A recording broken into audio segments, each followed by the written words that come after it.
This is Matthew McConaughey. Natalie Portman. James Patterson. Michael Ian Black. And you are listening to Five Questions with Dan Schawbel.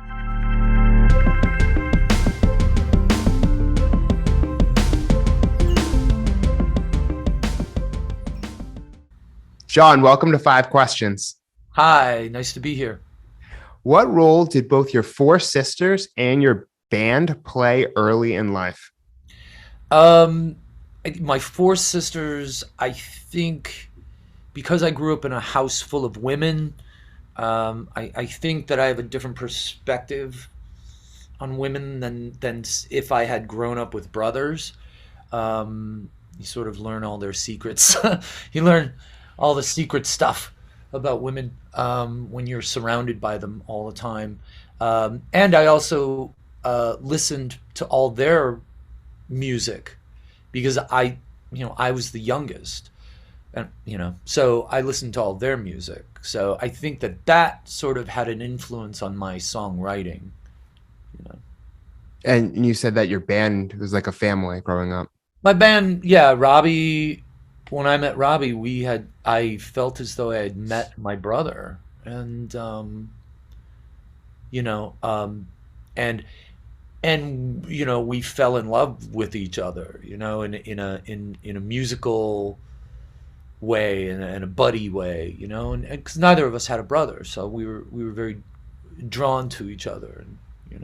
I find that to be really interesting. I'm an only child, so I always say, my friends are like, "Oh, what is it like being an only child?" I've heard that my whole life, and I always say, "Well, my friends are like my family because of that, because you're still yearning for that type of companionship." Absolutely. I wish my wife and I had more kids, but just one. How did the 90s movies like A Nightmare on Elm Street 6 and City of Angels help elevate the Goo Goo Dolls? Well, I mean, those were great platforms. That was back in those days. The soundtracks were very, very big. I mean, the Bodyguard soundtrack and City of Angels and all the soundtracks for all the films were really big because you got a variety of artists and all that kind of thing. And if the movie was successful, it drove the sales of the soundtrack thing. So it was a great platform to get noticed. It took our career to like the next level. I did like the City of Angels soundtrack. I just wanted to be on a soundtrack. I said, who else is going to be on the soundtrack? And they're like, U2, Peter Gabriel, Alanis Morissette. I'm like, I'm in.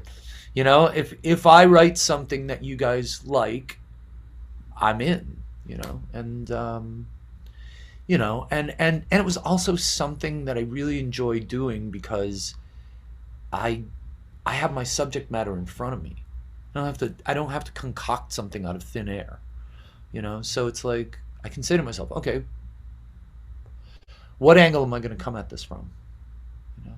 What would I say if I were him or her? What would I say if I were her? How does this person feel about this? Whatever, so interesting to me. Definitely. Yeah, and I mean, part of what you said is so important from a business and just a kind of a fun and adventurous perspective is collaborating on the same albums and movies, etc., with people that you admire. So by association, that helps elevate you as well. So the movie plus just the connection to those artists. Yeah, and the other thing too is like I really enjoy music.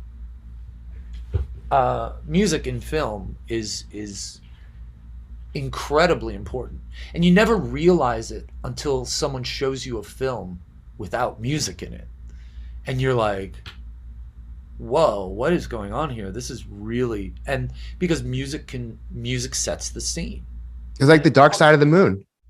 Yeah, it's like you don't even notice, but until it's gone, it's fantastic. It's amazing. And you and the band have dealt with a lot of, complications and issues throughout, your not as 35 many years. Not the minor airplane accident, crazy fans. But how did songwriting help you overcome some of these big personal and professional challenges?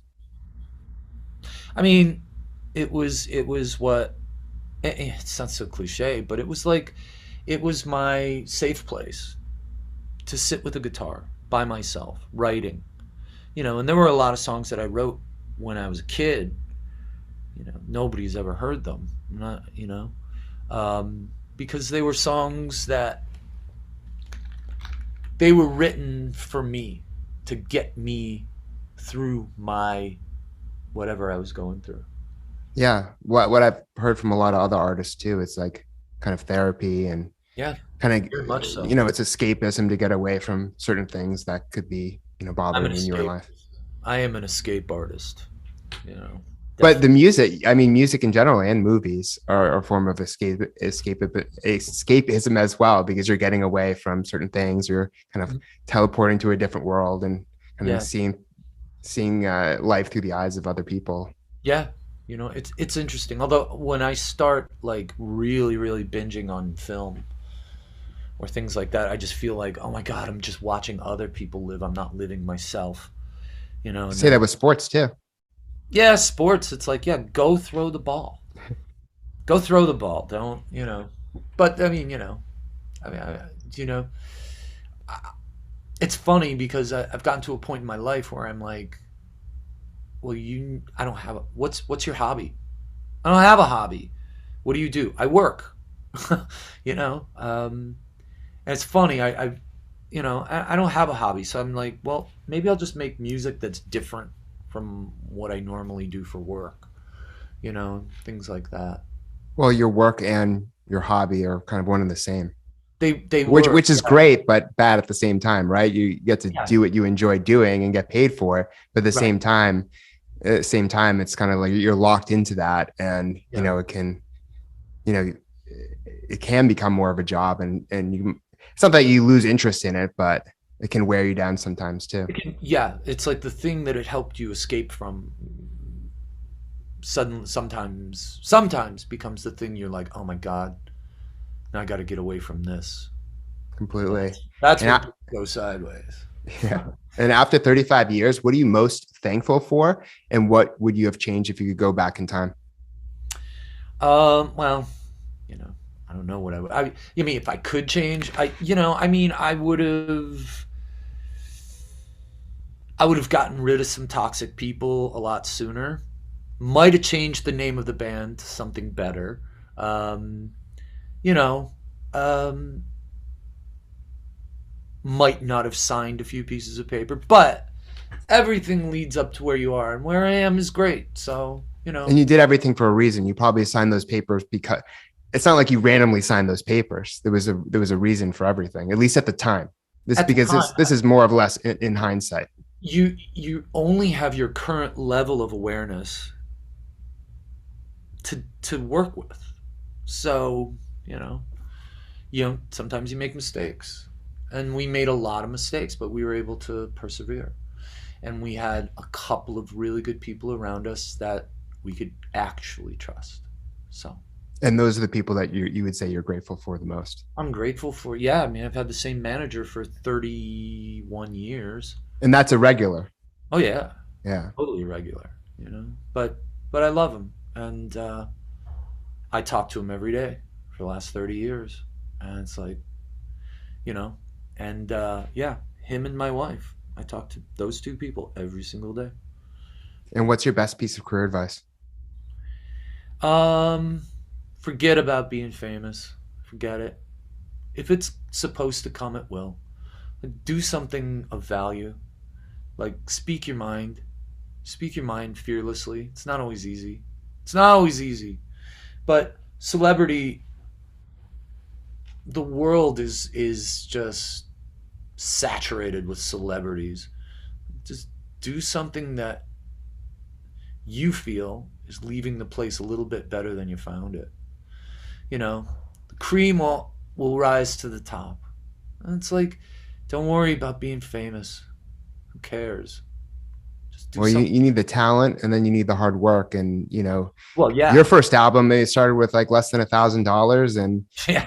you Sounds were like it. you worked incredibly hard. But Well, the yeah, talent also has to be there, because you can play a million times, and if no one likes you, no one's showing up, there's not much of a band, or there's not much of a future in general. So you right. have to have both. And you have to really become. And I'm not so good at this. Robbie is better at this than me.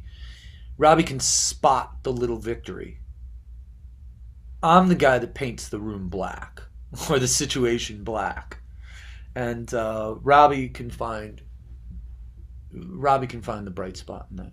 And sometimes, you know, I'm like, this is sort of deliberate naivety on your part, but sometimes you need that, because I'm a pessimist, but I'm a realist as well. And it's like, the good part about being a realist / pessimist is that when something good happens, it feels even better, because you're always waiting for the other shoe to drop. So when something good happens, it's incredible. Definitely. Well, that's great advice. And thank you so much for being on the show. Thank you for having me.